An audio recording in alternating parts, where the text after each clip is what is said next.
নম্বর পেয়ে গেছে নবী। এবার হযরত আব্দুল্লাহ ইবনে সালাম বলেন, আমি আমার কানগুলো খাড়া করে দিলাম, দেখি হিজরতের পরে আল্লাহর পয়গম্বর সর্বপ্রথম কি ভাষণটা দেন। 13 বছর পরে মদিনায় আসছেন, প্রথম ভাষণটা জাতির উদ্দেশ্যে কি দিক নির্দেশনা দেন, প্ল্যানটা কি, এই প্ল্যান প্রোগ্রাম জানার জন্য আব্দুল্লাহ ইবনে সালাম বলেন, আমিও দাঁড়িয়ে আছি। হঠাৎ করে দেখি আল্লাহর পয়গম্বরের ঠোঁট মোবারক নড়তে শুরু করেছে। নবী আমার ভাষণ দেওয়া শুরু করছেন। 1 নম্বরে বলেন, ও আমার উপস্থিতি শোনো, আমি 4টা কর্মসূচি তোমাদেরকে দিলাম। 1 নম্বর কর্মসূচি হলো আফসুস সালাম, সালামের প্রচার করো। কয় কর্মসূচি? 4 কর্মসূচি। হিজরতের পরে আল্লাহর পয়গম্বর 4টা কর্মসূচি দিয়ে প্রথম ভাষণের মধ্যে ইঙ্গিত করলেন, যদি দেশ আবাদ করতে চাও, নগর আবাদ করতে চাও, নিরাপত্তার রাজ কায়েম করতে চাও, জানমালের নিরাপত্তা প্রতিষ্ঠিত। মুআজ্জাজ মুহতারাম মুসল্লিয়ানে কেরাম, মুরব্বিয়ানে নিজাম, যুবক বন্ধুরা, ছোট বাচ্চারা, পর্দার ভেতরে অবস্থানরত সম্মানিতা মা ও বোনেরা, শুকরিয়া রব্বে করিমের দরবারে যার তৌফিকে সাপ্তাহিকে কোরআনের দর্শে আসার বসার সুযোগ পেয়েছি। আল্লাহ পাক রব্বুল আলামিন সুযোগ দান করেছেন। মালিকের দরবারে শুকর গুজার হই, কালিমাতুশ শুকর পড়ি আলহামদুলিল্লাহ। নিয়ামতের শুকরিয়া আদায় করলে আল্লাহ তাআলা নিয়ামত বাড়াইয়া দেন। শুকরে নিয়ামত নিয়ামতাত আফজুকুনাদ, কুফরে নিয়ামত নিয়ামতাত বাইরুকুনাদ। কবি বলেন, তোমার নিয়ামতের কৃতজ্ঞতা তোমার নিয়ামতকে বৃদ্ধি করে দিবে, আর নিয়ামতের নাশুকরি নিয়ামতকে ছিনিয়ে নেয়। আল্লাহ আমাদেরকে নিয়ামতের কদরের তৌফিক দান করেন। সূরাতুল বাকারার 83 নম্বর আয়াতের আলোচনা আমরা শুনতেছিলাম। আল্লাহ পাক রব্বুল আলামিন বনি ইসরাইল থেকে কিছু অঙ্গীকার নিয়েছিলেন। অঙ্গীকারগুলোর মধ্য থেকে 1 নম্বর, প্রথমত তার আগে বলে নেই, আগেও বলা হয়েছে, বনি ইসরাইলের অঙ্গীকার শুনে আমাদের লাভ কি? তো তাদের এই অঙ্গীকারগুলো কেমন যেন এখন আমাদের অঙ্গীকার। তাদেরকে আল্লাহ তাআলা যে উপদেশগুলো দিতেন, এই উপদেশগুলো কেমন যেন এখন আমাদের। তাদেরকে বলতেছেন, লা তা'বুদুনা ইল্লাল্লাহ। 1 নম্বর আদেশ, ইবাদত করব একমাত্র কার? আল্লাহ। হাদিসে পাকে আছে, আল্লাহর পয়গম্বরের কাছে এক সাহাবী আসলেন, বুখারী মুসলিমের বর্ণনা। এসে বলেন, দুল্লানি আলা আমালিন ইযা আমিলতুহু দাখালতুল জান্নাহ। ইয়া রাসূলুল্লাহ, আমাকে এমন কিছু আমল বলে দেন যে আমলগুলো আমি করব তো জান্নাতে চলে যাব। সুবহানাল্লাহ। রাসূল বলেন, 1 নম্বর আমল হলো তা'বুদুল্লাহ ওয়া লা তুশরিকু বিহি শাইআ। তুমি আল্লাহর ইবাদত করবে এমন ভাবে তুমি আল্লাহর সাথে কাউকে শরীক করবে না। সুবহানাল্লাহ। দুদিল মনা কলমাচোর প্রবাদ আছে না? দুদিল মনা কলমাচোর, না পায় শ্মশান না পায় গোর। হিন্দুরা শ্মশানেও তার জায়গা হয় না, কারণ হিন্দু কিনা এটাও বোঝা যায় না। মুসলমানের গুরুস্থানেও মাদফুন হয় না, কারণ মুসলমান কিনা এটাও বোঝা যায় না। এরকম দুরঙ্গি মুসলমান আছে না নাই? এই জন্য বলা হয়, দুরঙ্গি ছোড় দো, 2 রং ছাড়ো, 1 রং হও, সিবগাতাল্লাহ, আল্লাহর রঙে রঙিন হও। ওয়ামান আহসানু মিনাল্লাহি সিবগা, আল্লাহর রঙের চেয়ে উত্তম রং আর পৃথিবীতে নেই। আল্লাহ আমাদের সকলকে তার রঙে রঙিন হওয়ার তৌফিক দান করেন। 1 নম্বর, লা তা'বুদুনা ইল্লাল্লাহ, ইবাদত করব একমাত্র আল্লাহর। ইবাদতের মধ্যে কোনো শরীক থাকবে না। মাথা নোয়াবো কার কাছে? আল্লাহর কাছে। মান্নত যদি করতে হয়, করা ভালো না, যদি করতে হয় কার নামে করব? আল্লাহর। সিজদা কাকে করব? আল্লাহর। সাদাকা কার নামে করব? আল্লাহর। কুরবানি কার নামে করব? আল্লাহর। সুস্থতা দান করেন কে? আল্লাহ। নজর নায়াজ কার নামে হবে? আল্লাহ। ভালো করে বুঝেন এগুলো।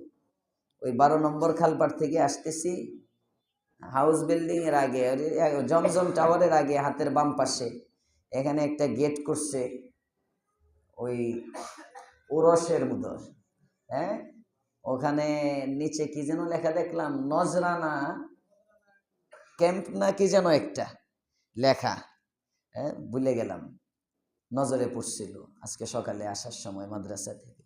নজরানা ক্যাম্পই বোধহয়। নজরানা কার জন্য হয়? আস্তে আস্তে বলে। বাবা ভান্ডারীর কেউ আছেন নাকি? আল্লাহ থাকলে হেদায়েত দান করুক, বলেন আমিন। ভাই শুনেন, আসলে সবাই ভালো, মানুষ মাত্রই ভালো। ভালো দেখেই তো সরল যত হয় শয়তানের ধোঁকা দেওয়া সহজ হয় অনেক সময়, বুঝে না। ওলামায়ে কেরামের সোহবতের জন্য কারোর সাথে দুশ্মনী নাই। আল্লাহর পয়গম্বর আপনাইতেন, আপন বানাইতে চেষ্টা করতেন, আপন আপন আপন। আপনি হকটা তার সামনে ফুটাইয়া তোলার চেষ্টা করেন। আল্লাহ আমাকেও তৌফিক দেন, আপনাদেরকেও তৌফিক দান করেন। মুহতারাম হাজিরিন, 1 নম্বর কাজ, ইবাদতের মধ্যে কোনো শিরিক থাকবে না। ইবাদত একমাত্র কার জন্য হবে? 2 নম্বর, ওয়াবিল ওয়ালিদাইনি ইহসানা, বাবা মার সাথে ইহসান হবে, ভালো ব্যবহার হবে, সিলায়ে রাহমি। ওয়াবিল ওয়ালিদাইনি ইহসানা ওয়াজিল কুরবা, এবং আত্মীয়তার বন্ধন রক্ষা করা হবে। বলা হয়েছে এগুলো আত্মীয়তার বন্ধন, যাকে আরবিতে বলে সিলায়ে রেহমি। এটার এত দাম, হাদিসে পাকে আছে। আমাদের সমাজের মধ্যে আমরা ওই ব্যক্তির সাথে বন্ধন রক্ষা করি যে আমার খোঁজ খবর নেই। তোমরা হাজি গো মাই তোরা হাজি গোয়াম, ফার্সিতে একটা প্রবাদ আছে। দুইজনে একজনে হজ করে না, কিন্তু হাজি হইবার মনে চায়। সবার নামের আগে দিয়ে হাজি লেখে, হাজি, আলহাজ, আলহাজ, হাজি, এটা নামে লেখার জিনিস? কথা বলে না, এটা নামে লেখার জিনিস না। আজ পর্যন্ত আমার কোনো পোস্টারের মধ্যে আলহাজ নাম হয় নাই। আমার কেউ লিখতে পারে নাই যারা আমার সাথে পরামর্শ করে। আলহাজ কেন লিখবে? আর হজ তো একটা ইবাদত। আমার এক শাগরিদে দাওয়াত করে তার পোস্টারের মধ্যে লিখছে আলহাজ, পীর সাহেবে গিয়ে ওয়াজি ধরতে পারে নাই। হ্যাঁ, কারামত, মুরিদের কারামত না পীরের কারামত, মুরিদ বুঝক। সাংঘাতিক জিনিস। মান তাওয়াযা লিল্লাহ রাফাআহুল্লাহ। হার কাজের মধ্যে হজ করলে এটা লিখতে হবে, আলহাজ লিখলে আমার পীর সাহেবের একটু বেশি বড় মনে হইব। পরে ওয়াজি ধরতে পারলো না, তখন কেমন বড় মনে হইল। হ্যাঁ, বুঝতেছেন? বুঝতেছেন? আমি আমাকে দিয়ে এই সবক দিই। আলহাজ, হজ তো একটা ইবাদত। আচ্ছা, আপনারা আজ পর্যন্ত কোন নামাজের আগে কোন ব্যক্তির নামের আগে দেখছেন নি লেখা আল মুসল্লি? 5 ওয়াক্ত নামাজ পড়লে আল মুসল্লি লেখেন না কেন? তো আল মুসল্লি যদি না লেখেন, যাকাত যে দেয়, আল মুতাসাদ্দিক, আল মুজাক্কি, যাকাত দাতা, কারো নামের আগে দেখছেন আল মুজাক্কি লেখা?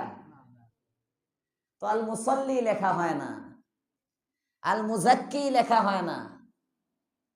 as-সাইম আবরারুল হক ইউসুফি,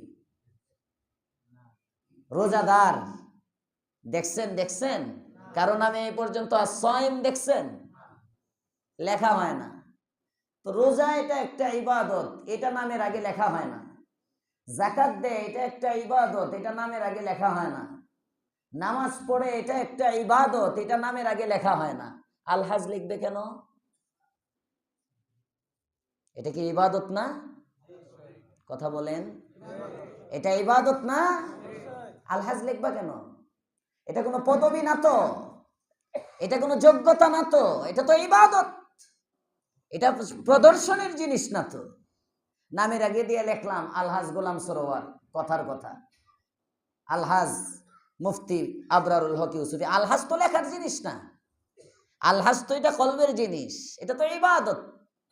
তাহাজ্জুদ গুজার, তাহাজ্জুদ পড়ো, তো কোনোদিন তো লেখলা না মুতাহাজ্জিদ। তাহাজ্জুদ থেকে মুতাহাজ্জিদ কোন জায়গায় লেখা হয় না। বুঝতেছেন? ইনশাআল্লাহ যারা হজ করবেন নামের আগে আলহাজ লিখবো না। আস্তে আস্তে কয়, পাক্কা নিয়ত তো ইনশাআল্লাহ। আল্লাহ এই মজলিসে যারা নিয়ত করছে সবাই হজ করার তৌফিক দান। মক্কা মদিনা না দেখায় একজনকেও কবরে নিও না, আমিন। মুহতারাম হাজিরিন, নিয়ত বড় দামি জিনিস। তো সিলায়ে রাহমি, আত্মীয়তার বন্ধন, আমি যেটা বলতেছিলাম, এটা এমন একটা জিনিস দুই ব্যক্তির হাজি হইতে মনে চায়। হজ করার টাকা নাই, হজে যাইতে পারে না, সহজ এক বুদ্ধি, দুইজনে যুক্তি করে, এই শোনো, আজকে যখন বাজারে যাব, তো মোরা হাজি গো, মাই তোরা হাজি গইয়াম, তুমি আমারে হাজি সাহেব ডাকবা, আমিও তোমার, হ্যাঁ হাজি সাহেব, আরে হাজি সাহেব কি হয়েছে বলেন, তুমি আমারে হাজি বলবো, আমিও তোমারে হাজি বলবো, বাস মানুষ মনে করবো আমরা হজ করছি, তো মোরা হাজি গো, মাই তোরা হাজি গইয়াম। আমাদের হালত কিন্তু ঠিক তেমন, তুমি আমারে ভালো বলো, আমি তোমাকে ভালো বলবো, কথা বলেন ঠিক না বেঠিক? অথচ ভিতর পচা, ভিতর গান্দা, যার সাথে যার মিল সে তার প্রশংসা করতেছে, মতের বিরুদ্ধে চলে যাচ্ছে, বাবারেও ছেড়ে দিতেছে, ভাইকেও ছেড়ে দিচ্ছে, মাকেও ছেড়ে দিচ্ছে, নিজের রক্তের সম্পর্ক ছিন্ন করতে দ্বিধা করে না, ঠিক না বেঠিক? সিলায়ে রেহমি বড় দামি জিনিস। আমাদের সমাজে আত্মীয়তার বন্ধন রক্ষা করে কতক্ষণ? শ্বশুর শাশুড়ির খুব প্রশংসা কতক্ষণ? পায় যতক্ষণ, মাল আছে যতক্ষণ, মাল নাই শ্বশুর শাশুড়ির প্রশংসা নেই। বেগম সার্ভিস দিতে পারে, বাচ্চা কাচ্চার খেদমত করে, স্বামীর মন মতো চলে, কথার খুব প্রশংসা, তো একদিন যদি কোনো বেউসুলি করে, এই বেটির বদনামের শেষ নেই। স্বার্থপরতা হলো, যে ভাই আমার খবর নেয় আমি ওই ভাইয়ের খবর নিলাম, যে বোন আমার খবর নেয় আমি ওই বোনের খবর নিলাম, যে আমার বিয়ের মধ্যে হাদিয়া দিল আমি তার বিয়ের মধ্যে হাদিয়া দিলাম। সমাজে আছে না নাই? মুসলমানের সময় আমার এক মুসল্লি আমাকে শোনাইতেছে, হুজুর কোনসে কি করি, আমাকে কি হয়েছে, এমন সময় এমনি হাতটা খালি, এমন সময় শালির বিয়ে আসছে, এখন তো জামাই মালয়েশিয়া থাকে, ওখানে আত্মীয় হবে, তো আবার আপনারা খুঁজছেন না কার মুশকিল, যে কার শালি বিয়ে হয়েছে মালয়েশিয়ার জামাইয়ের সাথে। তো এখন তো শালির বিয়া, একমাত্র শালি, আমি বড় জামাই, আমি যে অবস্থায় থাকি, আমার দ্বিতীয় ভাইরা সেও বাড়ির মালিক, এরপরে ইয়াতে আমার ছোট ভাইরা যে হইতেছে সে যাত্রাবাড়ির ওইদিকে এক বাড়ির মালিক, আমি থাকি গোয়ালটেকে, আমার বাড়িটারই নাই, কিন্তু এমন একটা সময় বিয়ে, কিছু না দিলে তো হয় না। আমি বললাম কিছু না দিলে তো হয় না, আপনি কি দিবেন? মান্য না হুজুর, কিছু হাদিয়া। হাদিয়া আবার না দিলে হয় না মানে?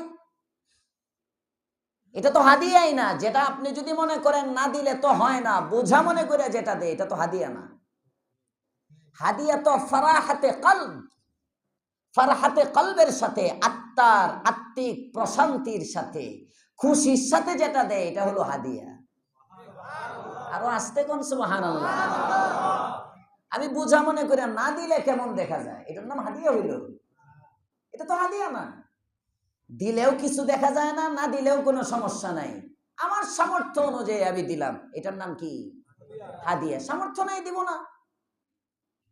ময়মনসিংহে এক জায়গায় গেছি, ওখানে একজন বলতেছেন, হুজুর স্বর্ণের দাম তো অনেক বাড়তি, আমার বাগ্নির বিয়ের সময় অমুকে কানের ফুল দিছিল, এখন তো স্বর্ণের দাম অনেক বাড়ছে, এখন তার বাগ্নির বিয়ে হইব, কোন তো আমি স্বর্ণ ছাড়া কি করতে পারি, স্বর্ণ না দিলে। তো তার সময় স্বর্ণের ভরি ছিল মাত্র 60,000, এখন তো স্বর্ণের ভরি অনেক বেশি, হুজুর এখন এটার সমাধান কি? আমি বললাম কিচ্ছু দিয়েন না, এটাই সমাধান, এটাই তো সমাধান। হাদিয়া বলে কাকে? মনে রাখে অনেকে, অনেক বড় লোকরা দেখবেন বিভিন্ন কমিউনিটি সেন্টারে অনুষ্ঠান করে খাতা কলম দিয়ে বসায়, কে কে দিল এটা লেখা রাখে। তার মানে এই লোকগুলো যদি আবার তাকে কখনো ইনভাইট করে, ইনভাইটই তো ইংলিশটা হইছে, হ্যাঁ লাগছে, আচ্ছা, এই ইনভাইট যদি করে, আবার তাকে যদি কখনো আমন্ত্রণ জানায়, দাওয়াত দেয়, তাহলে ওই খাতা খুলে দেখে উনি কি দিছিল, ওই মানের একটা জিনিস আমাকে দিতে হবে। এগুলো হাদিয়া। আল্লাহ আমাদেরকে সংশোধন হওয়ার তৌফিক দেন, বলেন আমিন। এজন্য সুখ শান্তি নাই।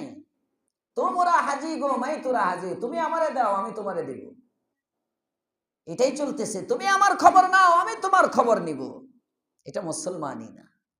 সিলাই রাহমি কাকে বলে? যে আমার শত্রু তার খবরও আমি নিব। আল্লাহর পয়গম্বরের 1 নম্বর গুণ ছিল সিলাই রাহমি, 1 নম্বর গুণ। বুখারীর মধ্যে হাদিস আসছে, মাবআস, মাবদায়ে ওহী যখন শুরু হয়েছে, ওহীর সূচনা, রাসূল করিম সাল্লাল্লাহু আলাইহি ওয়াসাল্লামের উপর ওহী নিয়ে আসলেন। হযরতে জিবরাইল আমিন এসে বললেন, ইকরা ইয়া মুহাম্মদ, পড়ো।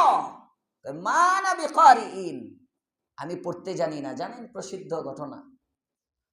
ধরলেন, রাসূল বলেন ফাগাত্তানি, আমাকে চাপ দিলেন, ছেড়ে দিলেন। আমাকে আবার বললেন পড়ো, পড়তে জানি না। 2 বার 3 বার এমন হওয়ার পরে তৃতীয়বার বললেন, ইকরা বিসমি রাব্বিকাল্লাযী খলাক, খলাকাল ইনসানা মিন আলাক, ইকরা ওয়া রাব্বুকাল আকরাম, আল্লাযী আল্লামা বিল কলম, আল্লামাল ইনসানা মা লাম ইয়ালাম। এই 5 আয়াত জিবরাইল যখন বলছেন, এবার আল্লাহর পয়গম্বর পড়তে শুরু করছে। পড়ার পরে তো শেষ, জিবরাইল চলে গেছেন। এদিক দিয়ে পয়গম্বর চাপ চাপ খায়া পড়ছেন তো ঠিকই, ডরে থরথর করে কাঁপতেছে। আল্লাহর পয়গম্বরের শরীর মুবারকের মধ্যে জ্বর, অসুস্থ হয়ে গেছেন পয়গম্বর। জ্বর যদি বেশি হয় তাহলে দেখবেন 2টা 3টা কম্বল অনেক সময় দিতে হয়, কাঁপতে থাকে কাঁপতে থাকে। জ্বর বেশি হইলে নবী আমার কাঁপতেছেন, কম্পনরত অবস্থায়। আল্লাহর পয়গম্বর চলে গেলেন খাদিজাতুল কুবরার কাছে, বেগমের কাছে গিয়ে বলেন, জাম্মিলুনি জাম্মিলুনি, কম্বল দাও, চাদর আবৃত করো, আমি থাকতে পারতেছি না, আমার মনে হয় আমি বাঁচবো না, আমার মনে হয় আমি বাঁচবো না।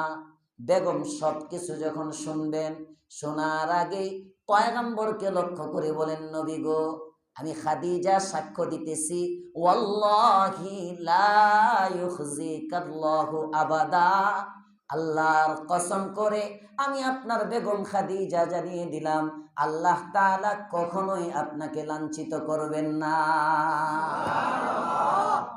বেগমটা কেমন বুঝে? ওয়াল্লাহি লা ইউখজিকাল্লাহু আবাদা, কিছুতেই আপনাকে আল্লাহ লাঞ্ছিত করবেন না। কেন? ইন্নাকা লাতাসিলুর রাহিমা, আপনার মধ্যে 5টা গুণ এমন আছে যে 5 গুণের গুণী ব্যক্তি কখনো ধ্বংস হয় না। যে 5 গুণের গুণী ব্যক্তিকে কেউ লাঞ্ছিত করতে পারে না। সুবহানাল্লাহ। যে 5 গুণের গুণী ব্যক্তির ক্ষতি কেউ করতে পারে না, ওই 5 গুণের মধ্যে 1 নম্বর গুণ হলো ইন্নাকা লাতাসিলুর রাহিমা, আপনি তো আত্মীয়তার বন্ধন রক্ষা করেন। করবো ইনশাআল্লাহ। আজকে পারবো এমন কোন মর্দে মুজাহিদ যদি এখানে থাকেন, হাত উঠায় দেখাইতে হবে না যে বোনটার সাথে আপনার কথা হয় না 1-2 বছর ধরে, কিংবা যে ভাইয়ের সাথে আপনার কথা বন্ধ কোনো জমি জামা ইত্যাদি কোনো বিরোধ নিয়ে, আজকে যায় তাফসিরের পরে নিজের ত্যাগে ওইরা মোবাইলে একটা কল দিয়ে দিবেন তার খোঁজ খবর নেওয়ার জন্য। এমন শত্রুটার পারবেন ইনশাআল্লাহ। আল্লাহ তৌফিক দান করেন, বলেন আমিন। ইন্নাকা লাতাসিলুর রাহিম। আল্লাহর পয়গম্বরের সাহাবী হযরতে আনাস ইবনে মালিক বলেন, রাসূল করিম সাল্লাল্লাহু আলাইহি ওয়াসাল্লাম বলেছেন, হযরতে আনাসের বর্ণনা, আল্লাহর পয়গম্বরের সাহাবী হযরতে আনাস রাদিয়াল্লাহু তাআলা আনহু বলেন, রাসূল করিম সাল্লাল্লাহু আলাইহি ওয়াসাল্লাম বলেছেন, আত্মীয়তার বন্ধন রক্ষা করা এমন একটি কাজ, যে ব্যক্তি আত্মীয়তার বন্ধন রক্ষা করে আল্লাহ তাআলা তার সম্পদের মধ্যে বরকত দিয়ে দেন। এই ব্যক্তির রিজিকের অভাব আল্লাহ তাআলা দূর করে দেন। সুবহানাল্লাহ। এর জীবনে কোনো অভাব অনটন থাকে না। শুধু কি তাই? না না না, আল্লাহ পাক রব্বুল আলামিন তার রিজিককে বৃদ্ধি করে দেন। আত্মীয়তার বন্ধন রক্ষা করবেন ইনশাআল্লাহ। আপনি মনে করতেছেন বোনের হক দিয়ে দিলে কমে যাবে? না, বোনের হক দিয়ে দিলে আপনারটা বাড়বে। আরো আস্তে কোন সুবহানাল্লাহ। আপনি মনে করতেছেন ভাইকে ঠগাইলে আপনি জিতবেন? না, ভাইকে জিতাইলে আপনি জিতবেন। সুবহানাল্লাহ। কোরআন বলে এটা, হাদিস বলে এটা। আল্লাহ পাক কবুল করেন, বলেন আমিন। এইজন্য হযরত শাইখুল হাদিস জাকারিয়া রাহমাতুল্লাহি আলাইহি আত্মীয়তার বন্ধন কিভাবে রক্ষা করতেন আমাদের আকাবের আসলাফ। পয়গম্বর তো রাখেন, নবী তো নবী। যারা আত্মীয় তাদের হক রক্ষা করতেন, যারা আত্মীয় না তাদের সাথেও আত্মীয়ের চেয়ে বেশি সুন্দর ব্যবহার করতেন। তো তো নবী। তো এই যুগেও কাছাকাছি সময়ের মানুষ হযরত শাইখুল হাদিস জাকারিয়া রাহমাতুল্লাহি আলাইহি, আমার দাদা শেখ ফকিহুল উম্মাহ মুফতি মাহমুদ হাসান গঙ্গোহী আলাইহির রহমার শেখ শাইখুল হাদিস জাকারিয়া রাহমাতুল্লাহ আলাইহির আদত ছিল প্রতি ঈদে, হযরত ঈদের পরে কান্ধলা, যেটা কান্দোলা বলে আর কি, ভারতে একটা জায়গা আছে, ওই যে মৌলানা সাদ কান্দলবি বলে না, সাদ কান্দলবি, জাকারিয়া কান্দলবি, ইদ্রিস কান্দলবি, ওই কান্ধলা একটা জায়গার নাম। হযরত যে তবলিগের যে স্বঘোষিত আমির মৌলানা সাদ সাহেব, তবলিগের স্বঘোষিত আমির সাহেব যিনি, উনি তো শাইখুল হাদিস জাকারিয়া রহমতুল্লাহ আলাইহির বংশের। উনি শাইখুল হাদিস জাকারিয়া রহমতুল্লাহ আলাইহির বংশের মানুষ, এই জন্য কান্দলবি লেখে। ওইদিকে তো কান্দলা ওনার বাড়ি ছিল। থাকতেন তো উনি নিজামুদ্দিনের এদিকে সাহারানপুরে থাকতেন, দেওবন্দের কি বলে সাহারানপুর জেলায়, ওখানে মাজাকিরে উলুম সাহারানপুরে শাইখুল হাদিস ছিলেন জাকারিয়া রহমতুল্লাহ আলাইহি। শেষ বয়সে তো চলে গেছেন, মদিনায় হিজরত করছেন। হযরত শাইখুল হাদিস সাহেব রহমতুল্লাহ আলাইহি ওনার জিন্দেগীর মামুলাত ছিল, রমজানের ঈদে, ঈদের পরে উনি চলে যেতেন ওনার এলাকায় গিয়ে একদিন থাকতেন এবং সব আত্মীয় স্বজনের বাড়ি বাড়ি গিয়ে উনি সাক্ষাৎ করতেন। সবার বাড়ি বাড়ি গিয়ে সবার সাথে উনি নিজে দেখা করতেন। তো ওনার এক আত্মীয় ছিল, ওনাকে পছন্দ করত। আছে না, আছে না, বাড়ির গরু বাড়ির ঘাস খায় না।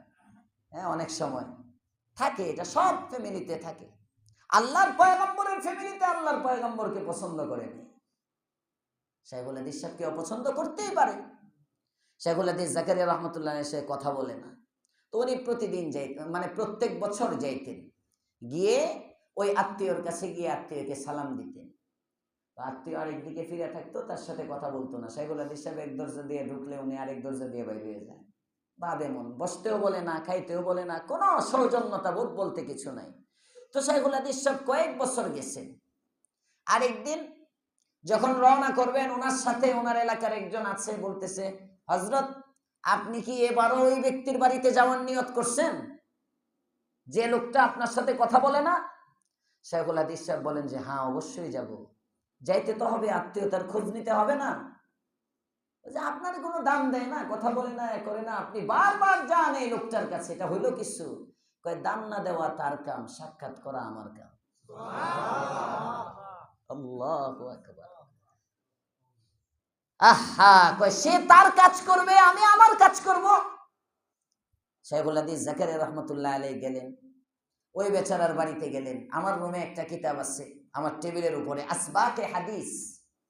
এখানে মুফতি আবুল কাসেম নোমানী সাহেব, আমাদের দারুল উলুম দেওবন্দের যিনি বর্তমান শাইখুল হাদিস, আমাদের সময় তিরমিজি পড়ছি হযরতের কাছে, হুজুর তিরমিজির দর্শে এটা বলছিলেন, এবং এই হুজুরের এই কিতাবের মধ্যেও আছে হাদিসের দর্শ। এটা হুজুরের ইতিকাফের সময় হুজুরের যে সবক পড়ানো, ওই সবকের ক্লাসে এগুলোই আসবাক, মানে হাদিসের সবক, এখানে কিতাবটা আছে। তো হযরত লিখতেছেন, শাইখুল হাদিস জাকারিয়া রহমতুল্লাহ আলাইহি গেলেন, ওনার বাড়িতে গেলেন, গিয়ে সালাম দিলেন। সে আরেকদিকে মুখ করে শুয়ে রইল, কোনো খোঁজ খবর নাই, আরেকদিকে মুখ করা। উনি ওনার মতো তো শাইখুল হাদিস জাকারিয়া রহমাতুল্লাহ আলাইহি একটা মুরা বলে না আমাদের দেশে, ওই নারিকেলের শোভা বড়া একটা মুরা বানানো ছিল, এই মুরার মধ্যে বসলেন, কতক্ষণ বসে রইলেন, কথাবার্তা বলে না, কিছুক্ষণ বসে থেকে শাইখুল হাদিস সাহেব আবার সালাম দিয়ে চলে আসলেন। ও বের হওয়ার সাথে সাথে ওই লোকটা বলতেছে, আপনার তো আগেই বলছিলাম, আপনার কোনো লজ্জা শরম নাই, কিচ্ছু নাই, আপনি নিজের ওয়েট বুঝেন না, কিচ্ছু বুঝেন না, এই লোকটার কাছে এমন অপমান করবে তো জানাই, তারপরেও আপনি গেলেন। শাইখুল হাদিস সাহেব বলেন, সে তার কাজ করছে, আমি আমার কাজ করছি। ফলাফল কি?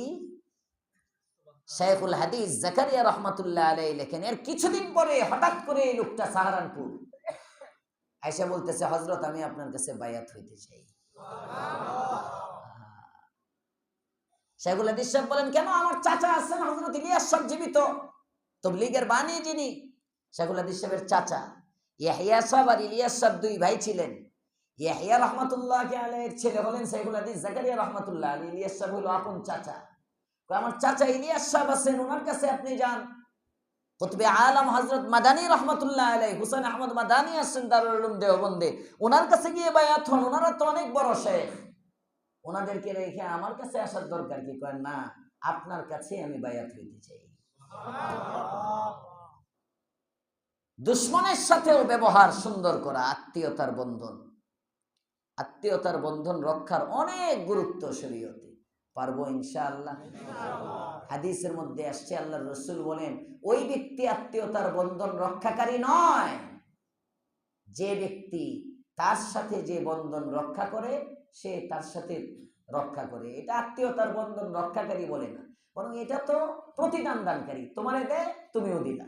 বরং যে তোমার সাথে সম্পর্ক ছিন্ন করে তার সাথে যদি সম্পর্ক জুড়ে দাও, তাহলে এটা হলো মূল আত্মীয়তার বন্ধন রক্ষা করা। আল্লাহ আমাদেরকে তৌফিক দান করেন, বলেন আমিন। তাহলে 1 নম্বর, লা তা'বুদুনা ইল্লাল্লাহ, ইবাদত করব কার? আল্লাহ। 2 নম্বর, ওয়াবিল ওয়ালিদাইনি ইহসানা, বাবা মার সাথে ভালো ব্যবহার করব। ওয়াজিল কুরবা, আত্মীয় স্বজনের সাথে ভালো ব্যবহার করব। ওয়াল ইয়াতামা, এতিমের সাথে ভালো ব্যবহার করব, এতিমের হক আদায় করব। ওয়াল মাসাকিন, মিসকিনের হক আদায় করব। ওয়াকুলু লিন-নাসি হুসনা, মানুষের সাথে ভালো কথা বলো। সুবহানাল্লাহ। গত সপ্তাহে বলছিলাম, হালকা এই সম্পর্কে বলা হয়েছে। কুলু লিন-নাসি হুসনা, হুসনার ব্যাখ্যা কি? হুসনার ব্যাখ্যা মিঠাস, মিষ্টি কথা, মুখে মধু অন্তরে বিষ। হ্যাঁ, ওয়াকুলু লিন-নাসি হুসনা। তাফসীর ইবনে কাসীরের মধ্যে আল্লামা ইমাদউদ্দিন ইবনে কাসীর রাহমাতুল্লাহি আলাইহি লেখেন, কুলু লিন-নাসি হুসনা, আল কাউলুল হাসান, আল আমরু বিল মা'রুফ, সৎ কাজের আদেশ করা, এটা হলো কুলু লিন-নাসি হুসনা, মানুষের সাথে সুন্দর কথা বলো, মানে মানুষকে ভালো কাজের আদেশ করো। সুবহানাল্লাহ। আল আমরু বিল মা'রুফ ওয়ান নাহয়ু আনিল মুনকার, অসৎ কাজে বাধা প্রদান করা, এটাও হুসনা।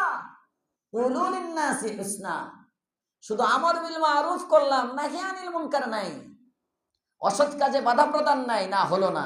আমর বিল মা'রুফও করতে হবে, নাহি আনিল মুনকারও করতে হবে। এক ডানা এক পা দিয়ে যেমন চলা যায় না, তো এরকম আমর বিল মা'রুফ, নাহি আনিল মুনকার, এই দুইটা হলো দুইটা পা, দুনো পা লাগবে চলার জন্য। যতদিন এই 2 পা থাকবে ততদিন পৃথিবীতে ইসলাম থাকবে। এখন আমর বিল মা'রুফ আছে, নাহি আনিল মুনকার কমে যাইতেছে, নাহি আনিল মুনকার কম। ওই যে হাদিস শুনে, এই যে হাদিস যদি তুমি দেখো, মান রাআ মুনকারান, যদি তোমাদের মধ্যে কেউ কোনো অশ্লীল কাজ দেখে, ফালইউগাইরহু বিয়াদিহি, সে যেন হাত দ্বারা পরিবর্তন করে। ফাইন লাম ইয়াস্তাতি ফাবিলিসানি, হাত দ্বারা যদি না পারে তাহলে জবানে যেন বাধা প্রদান করে।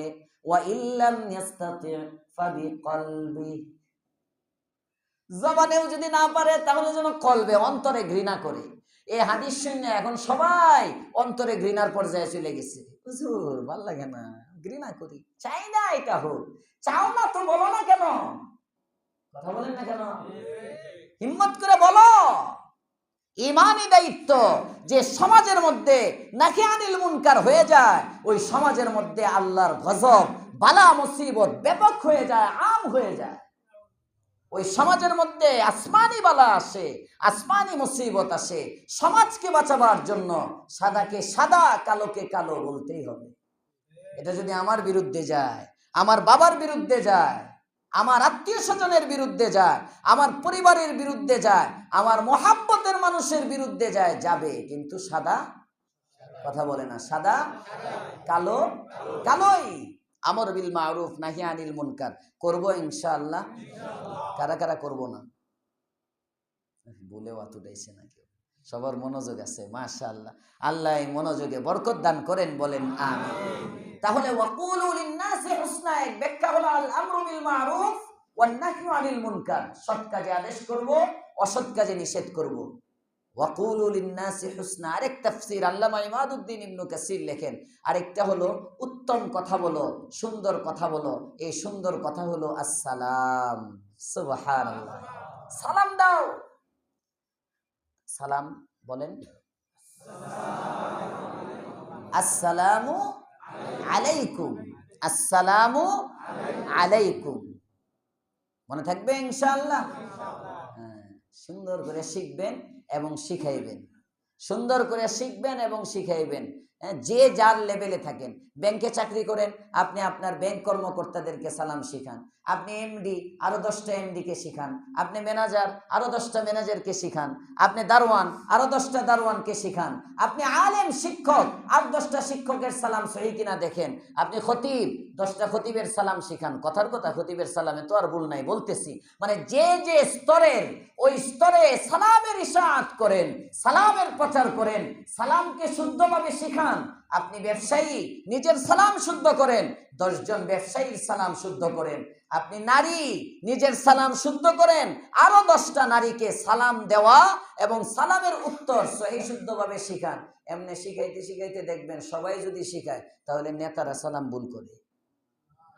কথা বলে না, সালাম ভুল হবে কারো। দেখবেন অনেক এমপি ভোট চাইতে আসে, সালামটা দিতে জানে না, সালামটা দিতে জানে না, এ ভোট চাইতে আসে। মেম্বার দ্বারা জনপ্রতিনিধি সালাম দিতে জানে না, মানে শুরুতেই দোয়া করে তুই মর। এ ভোটের আগেই যে আপনারে মাইরে ফেলে, ভোটের পরে আর আপনার কি সেবা দিবে বলেন? অর্থ এমন ভাবে সালাম দে, তোর উপরে আল্লাহ লানত করুক, তুই মর। হাদিসের মধ্যে আসছে এক ইহুদি নবীকে এসে বলতেছে সাম আলাইক, সাম মানে মৃত্যু, মৃত্যু মউত, সাম আলাইক, তুমি মরো। আল্লাহর রাসূল বলেন ওয়া আলাইক, আমারে যেটা দিছো সেটা তোরে ফিরাইয়া দিলাম। তুই আমারে যেটা দিলি এটা তোকে ফিরাইয়া দিলাম, বাড়তি কিছু বলা দরকার নাই, বাস হুবহু। এই জন্য সালাম নিজেরাও শুদ্ধ করব, অপরকেও শুদ্ধভাবে শিখাবো, পারবো ইনশাআল্লাহ। আসসালামু আলাইকুম, ওয়া আলাইকুমুস সালাম। কুমাস সালাম না, অনেকে কয় ওয়া আলাইকুমাস সালাম, অনেকে কয় ওয়ালাইকুমাস সালাম, না, ওয়া আলাইকুমুস সালাম। এই বাংলাতেও যখন সালাম লিখবেন তখন দেখবেন সবগুলো অক্ষর উঠে কিনা। ওয়ালাইকুমুস সালাম অনেকে বাংলায় লেখা সময় না, ওয়া লিখবেন আলাদা, এরপরে আলাইকুমুস সালাম, সবগুলো অক্ষর খেয়াল করে করে লিখবেন, পারবেন ইনশাআল্লাহ। আল্লাহ তৌফিক দান করেন, বলেন আমিন। সালাম কুলু লিন-নাসি হুসনা, কারণ সালাম হলো সবচেয়ে সুন্দর কথা, এর চেয়ে সুন্দর কোনো কথা নাই। আমন আমানের কথা, নিরাপত্তার কথা। যে সমাজের মধ্যে সালাম জারি হয়ে যায়, ওই সমাজ নিরাপত্তার নগরী হয়ে যায়। ওই সমাজ, ওই যে পরিবারের মধ্যে সালাম চালু হয়, ওই পরিবারের মধ্যে সুখ শান্তি দিয়ে আল্লাহ ভরে দেয়।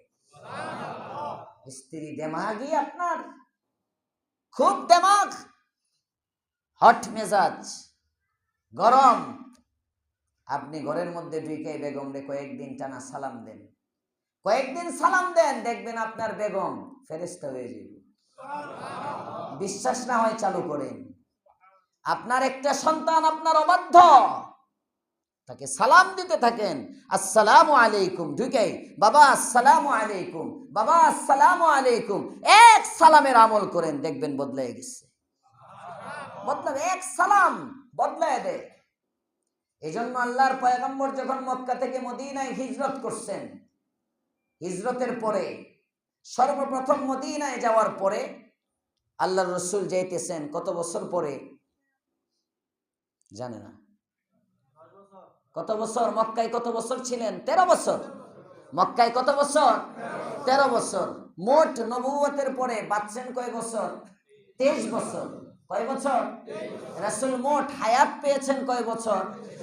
63 বছর। মাশাআল্লাহ, এই তো জানেন রাসূলের মোট বয়স 63 বছর। নবুয়ত পেয়েছেন 40 বছর বয়সে, তার বাকি 23 বছর। 23 বছরের মধ্যে মক্কায় ছিলেন, সবাই বলেন কত বছর? 13 বছর। মদিনায় ছিলেন 10 বছর। 13 বছর মক্কায় থেকে এরপরে যখন মদিনার দিকে যাচ্ছেন, যাওয়ার আগে ওখানে অনেক মুসলমান, মক্কায় তো অনেক প্রতিকূল পরিস্থিতি, কিন্তু মদিনায় আল্লাহর রসুলের ইস্তেকবালের জন্য আগের থেকে মুরিদান দাঁড়ানো, আগের থেকে পরিচিত জন দাঁড়ানো। এখানে অপরিচিত নগরী না, রসুলের মুহাব্বতের লোক আগ থেকে মদিনায় অনেকে হিজরত করে চলে গেছেন। মদিনাবাসীর আমন্ত্রণে সবাই অপেক্ষায়, কবে নবী আসবেন। সুবহানাল্লাহ। আল্লাহর পয়গম্বর মদিনায় গেলেন। যেমন আপনারা অনেকে আমাদের দেশে 5ই আগস্টের পরে অপেক্ষা করতেছিল, কবে তারেক রহমান আসবে বাংলাদেশে, কবে আসবে, কবে আসবে। 17 বছর পরের একটা প্রত্যাবর্তন। এরপরে যখন আসার ডেট হয়েছে, সবার মনের মধ্যে একটা ইয়ানা, প্রথম ভাষণটা না জানি কি দেয়। এটা শোনার জন্য 2 দিন 3 দিন আগ থেকে মানুষ যেয়ে বসে রয়েছে। প্রথম এতদিন পরের একটা ভাষণ, জাতির উদ্দেশ্যে ভাষণ দিবে, এটার মধ্যে পুরা একটা মেসেজ থাকবে, নির্বাচনী মেসেজ, পরবর্তী প্ল্যান প্রোগ্রাম হাবি জাবি সব এই ভাষণ থেকে নেওয়া যাবে।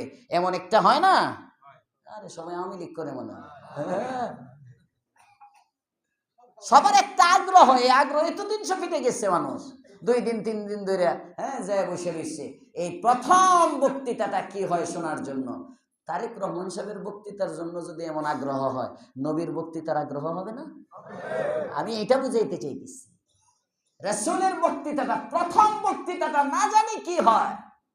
সবাই আন্ডা বাচ্চা, বড় মানুষ, ইহুদি, মুসলমান, খ্রিস্টান, মদিনায় যারা আছে সব মানুষগুলো একেবারে কুবার এখানে এসে পয়গম্বরের ভাষণ শোনার জন্য আল্লাহর পয়গম্বরের কাছে সব এসে জড়ো হয়ে বসে গেছে। ইহুদিদের এক আলেম ছিল, আব্দুল্লাহ ইবনে সালাম তার নাম। ইহুদিরাও তাকে অনেক সম্মান করত, ইহুদিরা অনেক সম্মান করত। বুখারীর মধ্যে রিওয়ায়াত আসছে, আব্দুল্লাহ ইবনে সালাম যখন কালিমা পড়ে মুসলমান হন, কালিমা পড়ে মুসলমান হওয়ার পরে আল্লাহর পয়গম্বরকে বলতেছেন, ইয়া রাসূলুল্লাহ, আপনি যদি ইহুদিদেরকে বলেন আমি মুসলমান হয়ে গেছি, ইহুদিরা এত খারাপ, এরা আমার বদনাম শুরু করবে, আপনি একটা কাজ করেন পয়গম্বর, আমি আড়ালে থাকি, আমার আড়ালে একটু জিজ্ঞেস করেন আব্দুল্লাহ ইবনে সালাম লোকটা কেমন, দেখেন তারা কি বলে।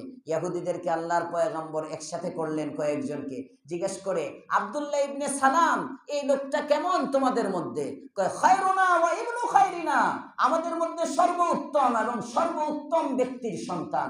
প্রশংসা করতেছে। হযরত এবার কয়, যদি আব্দুল্লাহ ইবনে সালাম কালিমা পড়ে? কয়, হতেই পারে না, সে কালিমা পড়বে, হতেই পারে না। আব্দুল্লাহ ইবনে সালাম বাহির থেকে এসে বলে, আশহাদু আল্লা ইলাহা ইল্লাল্লাহ ওয়া আশহাদু আন্না মুহাম্মাদুর রাসূলুল্লাহ। যেই মাত্র দেখে সবার সামনে উনি সাক্ষ্য দিতেছেন, যে লোকগুলো একটু আগে বলে খায়রুনা ওয়া ইবনু খায়রিনা, এই লোকগুলোই সাথে সাথে বলে শাররুনা ওয়া ইবনু শাররিনা। এ তো আমাদের মধ্যে সবচেয়ে খারাপ এবং সবচেয়ে খারাপ মানুষের, এর বাপও খারাপ, এও খারাপ। এমন কিছু মানুষ সমাজে আছে না নাই? পক্ষে থাকলে খুব ভালো, হুজুর ভালো, যখন বিপক্ষে পড়ে তখন এই হুজুরের মতো বদনি চাষি হুজুরই হয় না, আছে না নাই? ইহুদিদের স্বভাব। আল্লাহ সংশোধিত হওয়ার তৌফিক দান করেন, বলেন আমিন। তো আব্দুল্লাহ ইবনে সালাম ইহুদিদের বড় আলেম ছিলেন। সে বলে, এই মানুষের কাফেলায় আমিও গেলাম, এক নজর মুহাম্মদকে দেখব। একটা কাজ হলো মুহাম্মদকে দেখব, কারণ তাওরাতের মধ্যে মুহাম্মদের চেহারার বর্ণনা আছে। আখেরি জামানার পয়গম্বরের চেহারাটা কেমন হবে এই বর্ণনা তাওরাতের মধ্যে আছে। আখেরি জামানার পয়গম্বরের নাকটা কেমন হবে, চোখটা কেমন হবে, কানটা কেমন হবে, কপাল জাবিন কেমন হবে, সব তাওরাতের মধ্যে দেওয়া আছে। আমি তো তাওরাতের হাফেজ, আমি গেলাম 1 নম্বর নবীর চেহারা মিলাবো, এটা কি আসলেই নবী কিনা। 2 নম্বর নবীর কথা মিলাবো, এটা কি নবীর মতো কথা কিনা, ভাষণটা নেতার মতো কিনা। যেমন নেতায় ভাষণ দিছে না, কড়া ভাষণ, একেবারে 1-1.5 বছর পর্যন্ত ইসলামের নাম বেচে যারা চলতেছিল সবারই অ্যাটেম বোম মেরে দিচ্ছে।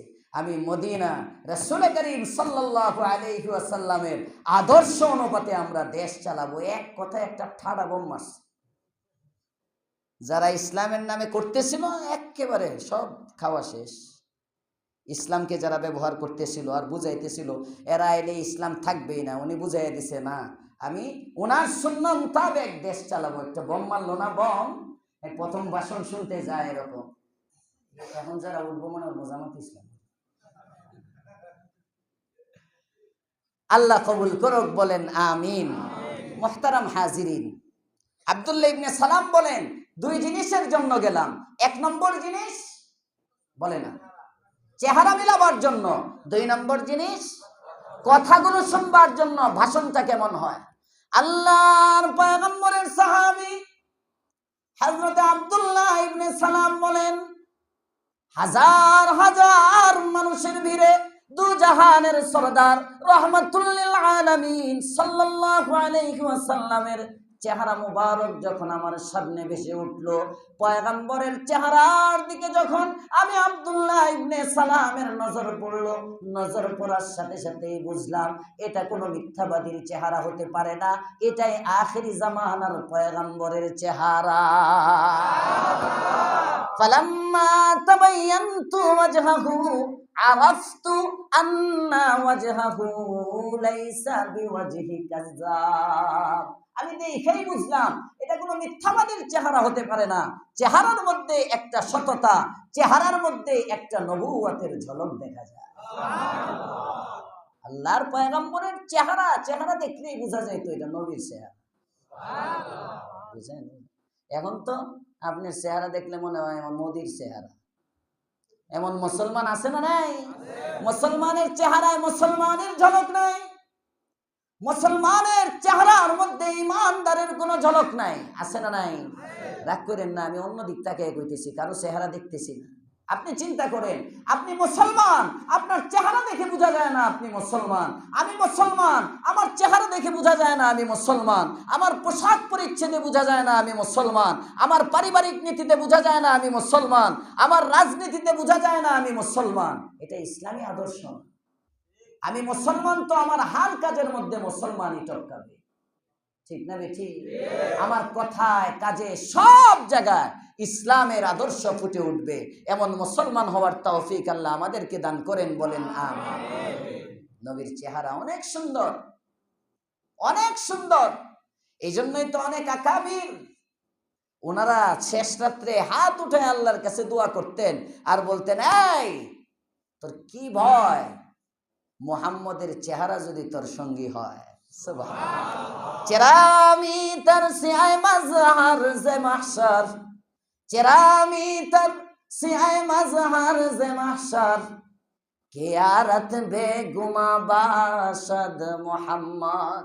হযরত মির্জা মাজহার জানে রহমাতুল্লাহি আলাইহি উনি বলেন তাহাজ্জুদের সময় ওনার ভয় লাগতেছে, কিয়ামতের দিন কবরের মধ্যে কি হালত হবে, ময়দানে মাহশরে কি হালত হবে। হঠাৎ করে উনি হাত উঠায় আর বলে, চেরামি তার সিয়ায় মাজহার জে মাহশার, কিয়ারত বেগুমা বাশদ মুহাম্মদ, জামালে দিল বরা বাশদ মুহাম্মদ, খিয়ালে আরিফা বাশদ মুহাম্মদ, ফলক রারু হোজা বাশদ মুহাম্মদ, ফলক রারু হোজা বাশদ মুহাম্মদ, জমিরা ইজ্জ শাবাশদ মুহাম্মদ। ও মাজহার, তুমি কিসের ভয় পাও? কারণ তোমার কোনো ভয় নাই, তোমার বন্ধু তো একমাত্র মুহাম্মদ। যে পয়গম্বর তোমার বন্ধু, জামালে রেফা বাসাদ মোহাম্মদ, খেয়ালে দিল বরা বাসাদ মোহাম্মদ। যে মোহাম্মদের ফিকির, যে মোহাম্মদের দেখার শোক, যে মোহাম্মদকে দেখার, যে মোহাম্মদের সাথে বসার চিন্তা 24 ঘন্টা আরিফিনরা করে, 24 ঘন্টা আল্লাহ ওয়াদারা করে, যে মোহাম্মদ যদি আফলাকের মধ্যে যায়, ফলকের মধ্যে যায়, আসমান কেমন যেন মোহাম্মদের দ্বারা প্রাণ ফিরে পায়। আল্লাহু আকবার। জমিনের মধ্যে যদি মোহাম্মদ থাকে মনে হয় জমিনের মান বেড়ে যায়। সুবহানাল্লাহ।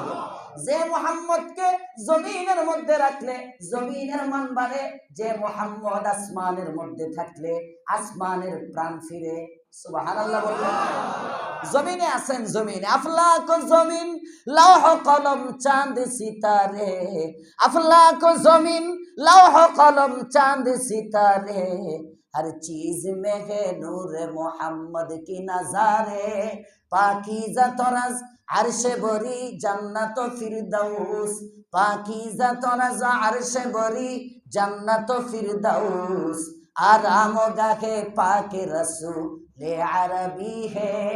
আল্লাহ ওয়ালা যারা তারা লেখেন, ও দুনিয়ার মানুষ, আল্লাহর পয়গম্বর যে জমিনের মধ্যে শুয়ে আছে, মদিনার যে মাটিটা পয়গম্বরের শরীর মুবারকের সাথে লেগে আছে, তার দাম কত জানো?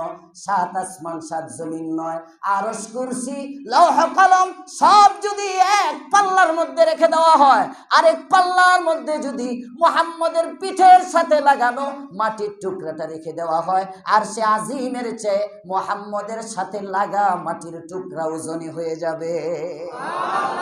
পাকিজা তরাজ আরশে বরি জান্নাত ফিরদাউস, আরাম গাহে পাকে রাসূলে আরবি হে। শুধু কি তাই?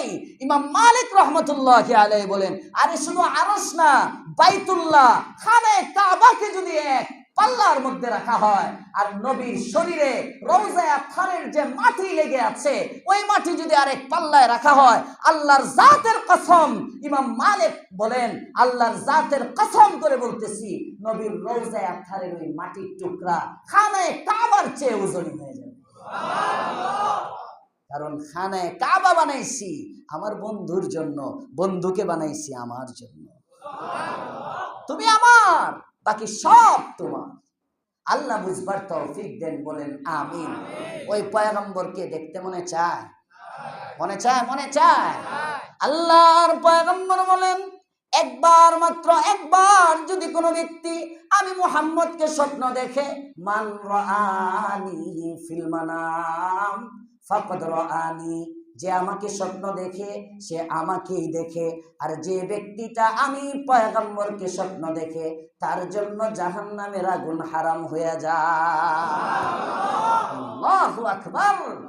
আবু তালহা ইবনে উবাইদুল্লাহ উহুদের যুদ্ধে, হাদিস আসছে মিশকাতের মধ্যে, রওয়ায়াত আছে, তালহা ইবনে উবাইদুল্লাহ মুসনাদে আহমদের হাওয়ালায় মিশকাতের মধ্যে আনছে, উহুদের যুদ্ধের মধ্যে আল্লাহর পয়গম্বরের সাহাবী নবীর ওই যে কোরা, লোহার কোরা ভেঙে যখন মাথার মধ্যে লাগছে, এটা টান দিয়ে গেছেন, পয়গম্বরের রক্ত মুবারক, পয়গম্বরের মুবারক রক্ত তালহা ইবনে উবাইদুল্লাহর ভিতরে চলে গেছে, ওই করার সাথে একটু রক্ত উনি চুষে এটা খেয়ে ফেলছেন। আল্লাহর পয়গম্বর বলেন, তালহা রে কি করলি, আমার রক্ত তোর পেটের মধ্যে দিলি? তালহা তোকে একটা সুসংবাদ দিয়ে দে, তোর জন্য জাহান্নামের আগুন আল্লাহ হারাম করে দিয়েছে।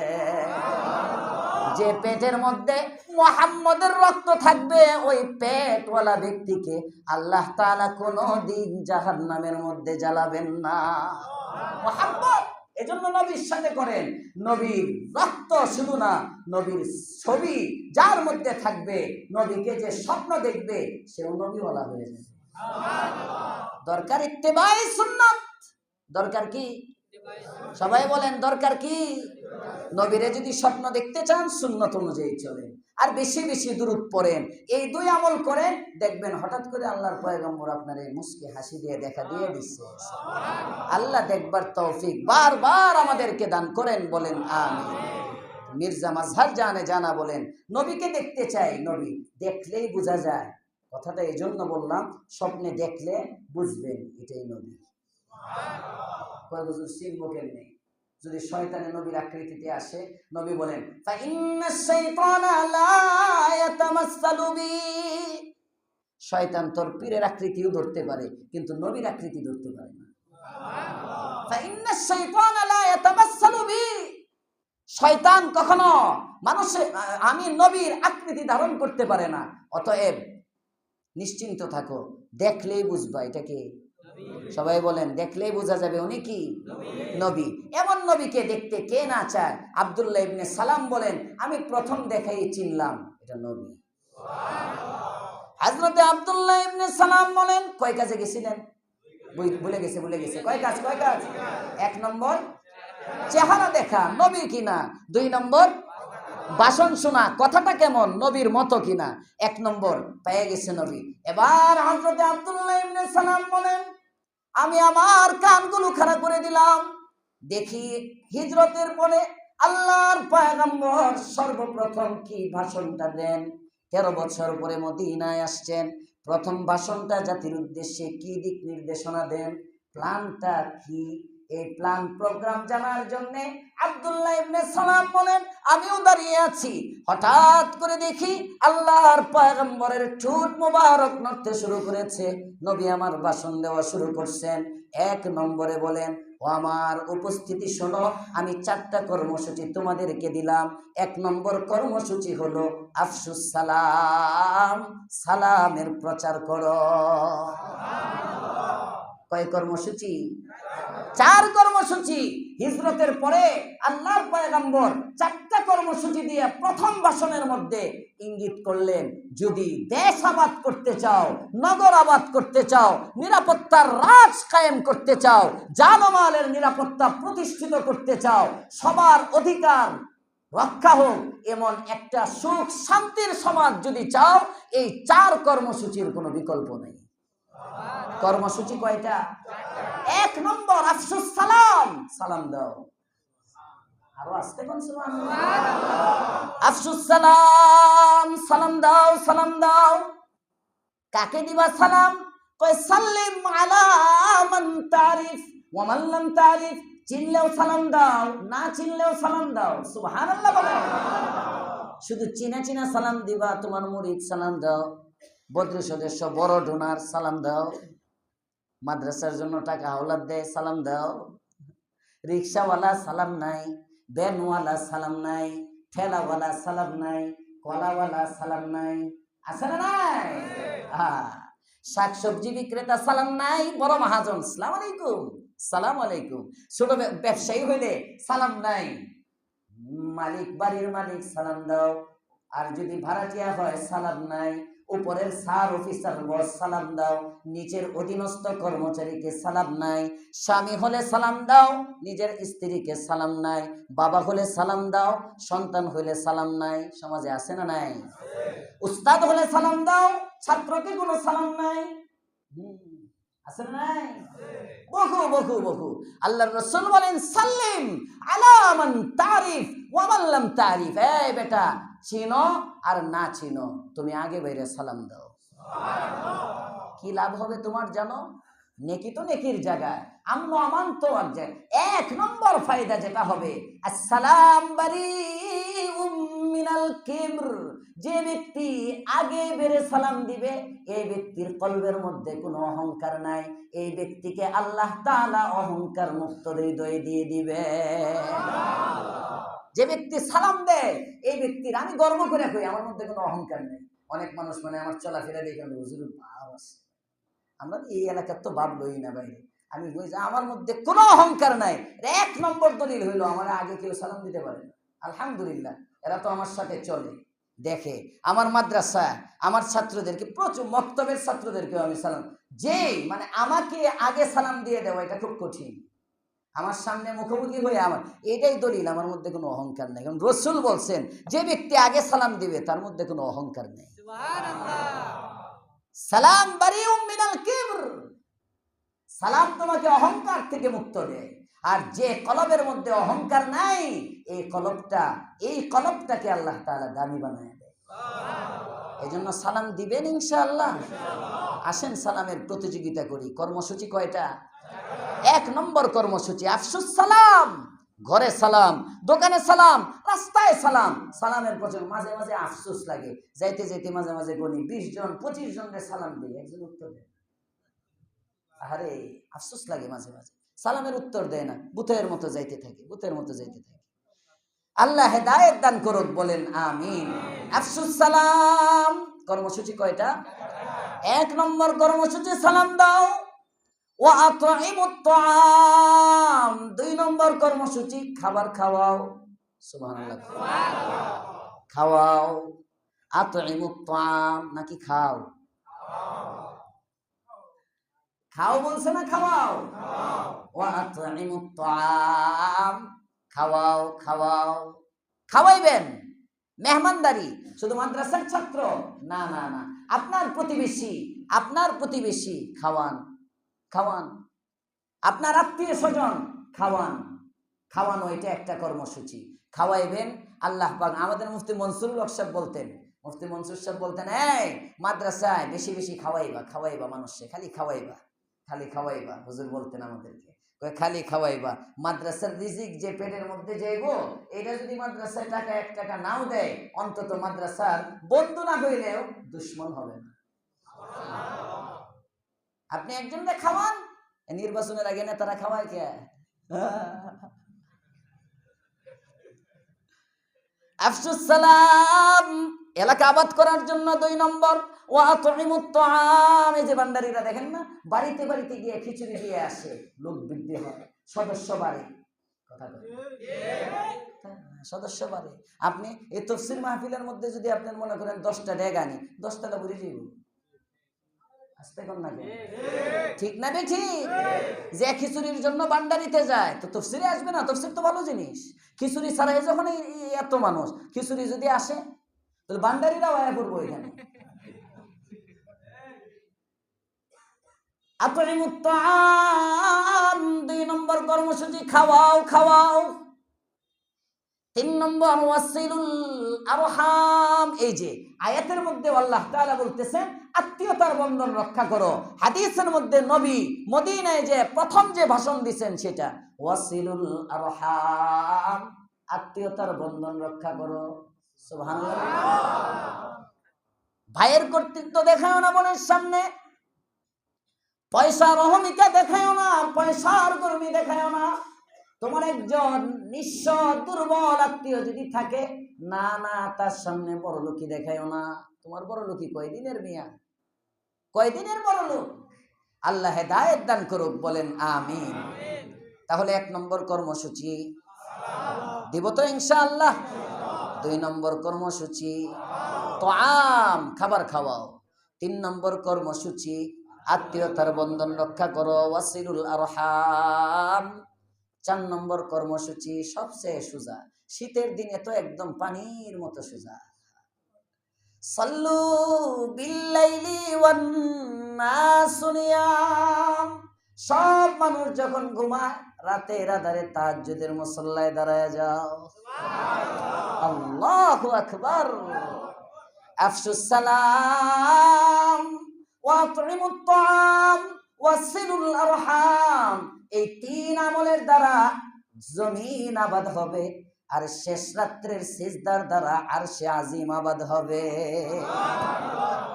এই 3টার দ্বারা জমিনওয়ালারা তোমার ভক্ত হবে, আর শেষ রাত্রে যখন রবের পায়ে পড়ে থাকবা, আরশে আজিম থেকে শুরু করে সামায়ে দুনিয়া পর্যন্ত 7 আসমানের সমস্ত ফেরেশতা, তাদের কলবের মধ্যে তোমার মুহাব্বত ঢুকতে থাকবে।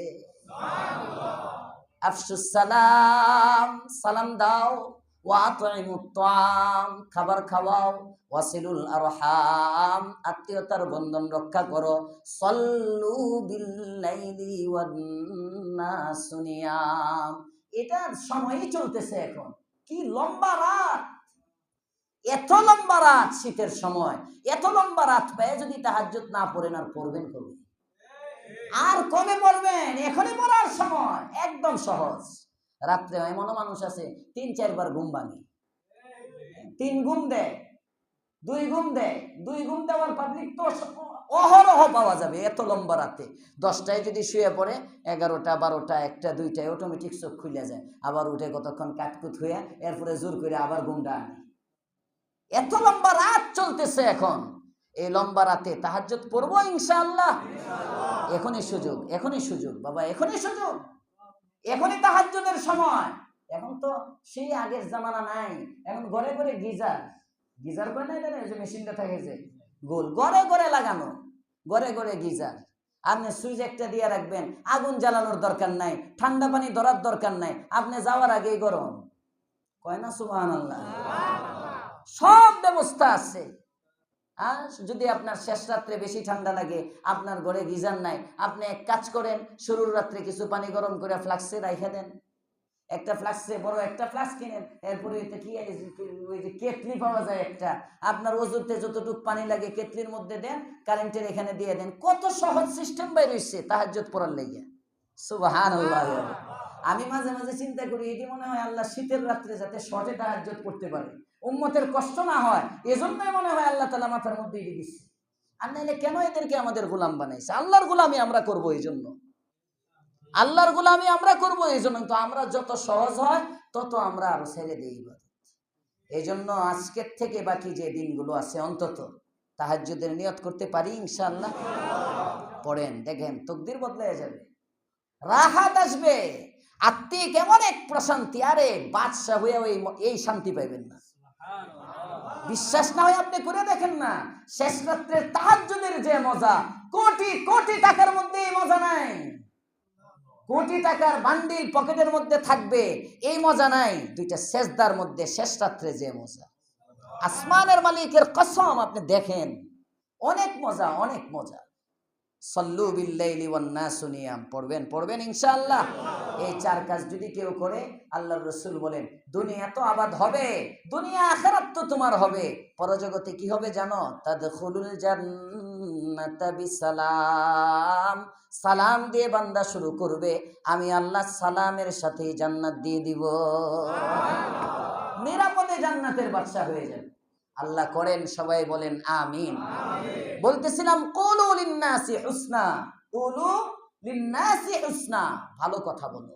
ভালো কথার এক ব্যাখ্যা আমর বিল মারুফ নাহি আনিল মুনকার, ভালো কথার আরেক ব্যাখ্যা বলে গেছে সালাম। সালাম ভালো কথার আরেক ব্যাখ্যা সালাম। এজন্য সালাম দিব তো শুদ্ধ করে না অশুদ্ধ করে? দেন তো দেখি একবার। মাশাআল্লাহ, উত্তরটা মাশাআল্লাহ। আল্লাহ আমাকেও তৌফিক দেন, আপনাদেরকেও তৌফিক দান করেন। 1 নম্বর আমল, লা তা'বুদুনা ইল্লাল্লাহ ওয়া বিল ওয়ালিদাইনি ইহসানা ওয়া যিল কুরবা ওয়াল ইয়াতামা ওয়াল মাসাকিন ওয়া কুলু লিন-নাসি হুসনা। 7 নম্বর, ওয়া আকিমুস সালাহ, নামাজ কায়েম করো, নামাজ কায়েম করো। 5 ওয়াক্ত নামাজ পড়ো, সুন্নত মোতাবেক নামাজ পড়ো, ফরজ মোতাবেক নামাজ পড়ো, ওয়াজিব মোতাবেক নামাজ পড়ো। মাসাইল মতো যে ব্যক্তি নামাজটা পড়বে, আকিমুস সালাহ, আল্লাহ বলেন মুকিমিনে সালাতের খাতায় তোমার নামটা দিয়ে দেওয়া হবে। ইকামাতে সালাহ, গত সপ্তাহে বলছিলাম নামাজ পড়লেই হবে না, ওয়াক্ত মতো নামাজ পড়তে হবে। নামাজের ফরজ কয়টা? 13টা। 13টা। নামাজের ফরজ কয়টা? 13টা। বাহিরে 7টা, ভিতরে 6টা। ভিতরে 6টা, বাহিরে 7টা। নামাজের ফরজ কয়টা মোট? 13টা। শরীর পাক, শরীর পাক হইতে হবে, কাপড় পাক, নামাজের জায়গা পাক, সতর ঢাকা, কেবলামুখী হওয়া, ওয়াক্ত মতো নামাজ পড়া, নামাজের নিয়ত করা, তারপরে তাকবীরে তাহরিমা বলা, দাঁড়ায়া নামাজ পড়া, দাঁড়ায়া দাঁড়ায়া দাঁড়ায়া নামাজ পড়া, চেয়ারে না। ফ্যাশন।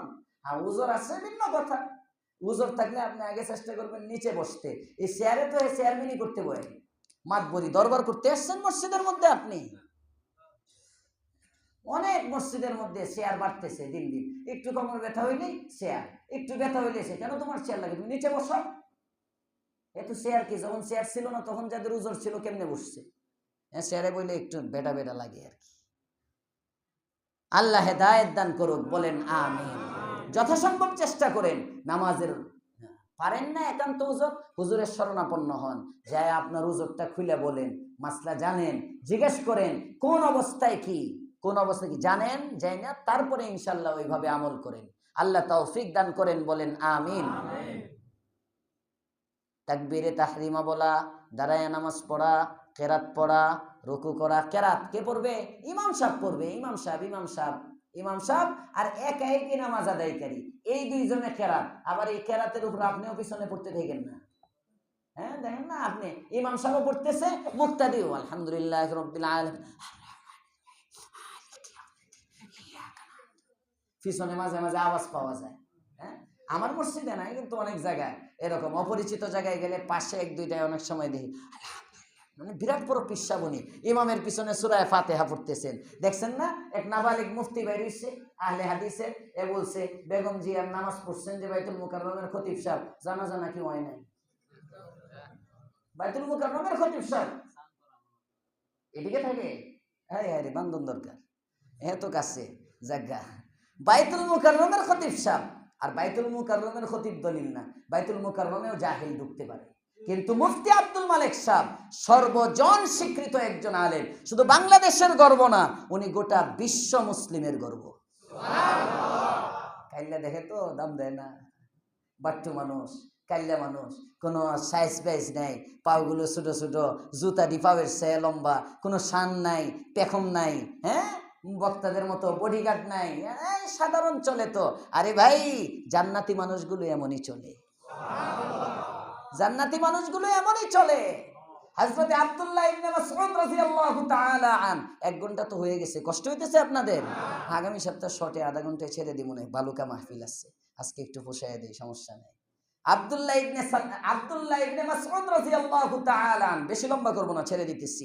রাসূল করিম সাল্লাল্লাহু আলাইহি ওয়াসাল্লামের সাহাবী ছিলেন, কত বড় আলেম, 100 লক্ষ সাহাবীর ইলম আল্লাহ তাআলা আব্দুল্লাহ ইবনে মাসউদরে দিয়েছিলেন। সুবহানাল্লাহ। গত রাতে গেছে মিশকাতের মধ্যে আব্দুল্লাহ ইবনে মাসউদের মানাকিবের মধ্যে আছে দাল্লান ওয়া সিমতান ওয়া হাদিয়ান লিনবী সাল্লাল্লাহু আলাইহি ওয়াসাল্লাম। আব্দুল্লাহ ইবনে মাসউদ এমন একজন ব্যক্তি, তার কথা, কাজ, চলন, বলন সব দেখলে মনে হয় রাসূলের অবিকল ফটোকপি। সুবহানাল্লাহ। আমাদের পালনপুরি শাহ হুজুর বুখারীতে যখন এই রিওয়ায়াত আসছে জিলদে আউয়ালে, হযরত তরজমা করছিলেন আব্দুল্লাহ ইবনে মাসউদ ये रसूल करीम सल्लल्लाहु अलैहि वसल्लम का 2 कॉपी है, 2 कॉपी। দেখলে মনে হইতো এটা নবী। 100 লক্ষ সাহাবীর ইলম দুইজন সাহাবীর মধ্যে আসছে, 100 লক্ষ সাহাবীর ইলম দুইজন সাহাবী। এই দুইজন সাহাবীর মধ্যে একজন আব্দুল্লাহ ইবনে মাসউদ আর একজন হযরত আলী। সুবহানাল্লাহ। এই আব্দুল্লাহ ইবনে মাসউদ রাদিয়াল্লাহু তাআলা আন, ওনার সম্পর্কে আছে কুনাইফুন। আব্দুল্লাহ ইবনে মাসউদ কুনাইফুন, ছোট্ট একটা পাতিল, কানিফের ইসমে তাসগীর, এটা মাদ্রাসার ছাত্র থাকলে বুঝবে। কুনাইফুন ছোট্ট ছোট্ট একটা পাত্র, মানে বাট্টু ছিলেন, খাটো ছিলেন, খুব উঁচা লম্বা ছিলেন না, শরীর গঠন মটন অত মোটা তাজাও ছিলেন না, হ্যাংলা পাতলা ছিলেন, বাচ্চা বাচ্চা লাগতো। হযরতে আব্দুল্লাহ ইবনে ওমর যখন সেই ইরাক বিজয় হয় 17 হিজরিতে, কুফা নগরী স্থাপন হয়, কুফাতে এর আগে মুসলমান ছিল না, নতুন মুসলমান হয় ওমর রাদিয়াল্লাহু তাআলা আনহুর জামানায় 17 হিজরিতে সর্বপ্রথম কুফা শহর প্রতিষ্ঠা লাভ করে। এর আগে কুফা নামে, ইরাকের কুফা নামে কোনো নগর ছিল না, শহর ছিল না। তখন ওই শহরের মুসলমানরা ওমর রাদিয়াল্লাহু তাআলা আনহুর কাছে আসছেন, এসে বলে আমিরুল মুমিনিন, আমাদেরকে পড়ানোর জন্য একজন লোক দেন, একটা হুজুর দেন, হুজুর যারে আমরা ইমামতি করব, নামাজ শিখাইবো, মাসলা শিখাইবো, হাদিস শিখাইবো, এলাকা আবাদ করবে, একজন হুজুর দরকার। আব্দুল্লাহ ইবনে মাসউদ বলে, হযরতে ওমর ইবনুল খাত্তাব বলেন, এই ওই যে বাচ্চাটা দেখতেছো না, বাচ্চাটা কুনাইফুন মুলি ফিকহান, দেখতে দেখা যায় ছোট্ট একটা পাত্র, এর মাথার থেকে পা পর্যন্ত পুরাটা ফিকহ দিয়ে ভরা। সুবহানাল্লাহ। যাও, আসারতুকুম বিআবদিল্লাহি আলা নাফসি, আব্দুল্লাহ ইবনে মাসউদকে দরকার ছিল আমার, মদিনায় দরকার ছিল, কিন্তু আসারতুকুম বিআবদিল্লাহি আলা নাফসি, আমি ইসার করলাম, উৎসর্গ করলাম আমার আব্দুল্লাহ ইবনে মাসউদকে, মদিনায় আমার কাছে দরকার থাকার পরেও তোমাদেরকে দিয়ে দিলাম। সুবহানাল্লাহ। এত বড় আলেম হযরতে আব্দুল্লাহ ইবনে মাসউদ, কোনো গঠন নাই, আব্দুল মালিক সাহেবের দিকে যখন তাকাই তখন আমার এটা বারবার মনে হয়, বারবার এই জামানার মুফতি আব্দুল মালিক সাহেব, উনি যে কি, এটা আহলে ইলম যারা যারা ইলমের কিঞ্চিত গ্রাণ পায়, কিছু পড়ালেখা করে, তারা বুঝবে আব্দুল মালিক সাহেবের কদর। আর যারা বাংলা বুখারি বগল দাবা করে ঘুরে, বগলের নিচে নিচে ঘুরে, আর আধা পৃষ্ঠা আরবি ইবারত পড়তে গেলে 10 বার ওযু ছুটে, এরা আব্দুল মালিক কি জিনিস বুঝবে না, এরা আব্দুল মালিক সাহেবের কদর করতে পারবে না। উনি যে বলছেন জানাজার নামাজ পড়া, প্রথম তাকবীরের পরে সানা পড়বে, দ্বিতীয় তাকবীরের পরে দুরূদ শরীফ পড়বে, তৃতীয় তাকবীরের পরে দোয়া পড়বে, চতুর্থ তাকবীরের পরে সালাম ফিরাবে। নেত্রীর জানাজার আগে বলে দিবেন, কেন প্রথম তাকবীরের পরে সূরা ফাতিহা পড়বে? এই যে জাহেলগুলো বলে যে নামাজের মধ্যে ইমামের পিছনে সূরা ফাতিহা না পড়লে নামাজ হয় না, ওরা গিয়ে ওখানে কয় জানাজার নামাজের মধ্যে, এটাও তো সালাত, এটা দোয়া না, তো জানাজার এটা দোয়া না, এটা কি সালাত। সালাত তো সালাত খায়লা বিরানির লগে। এটা শূন্য শূন্য আমাদের কওমি মাদ্রাসার কিছু বক্তাও বাইরে হয়েছে, এখন তারাও সালাত পড়ার তৌফিক দিচ্ছেন না। আহলে হাদিসদের ইস্তেলাহ যেগুলো, এগুলো আমাদের পরিহার করা দরকার। নামাজ বলো, কি সমস্যা? নামাজ বললে সমস্যা কি? কোরআনে কারিমের মধ্যে সব আরবি বলো, তাহলে অনর্গল আরবি বলো। আল্লাহ বুঝবার তৌফিক দেন, বলেন আমিন। তো জানাজার নামাজ নাকি হয় নাই, তো এই জন্য বলতেছিলাম কথাটা এখানে ছিল, ইমাম এবং একে একই নামাজ আদায়কারী সে সূরা ফাতিহাও পড়বে, কেরাতও পড়বে। মুক্তাদির সূরা ফাতিহাও নাই, মুক্তাদির কেরাতও নাই। মনে থাকবে, মনে থাকবে ইনশাআল্লাহ।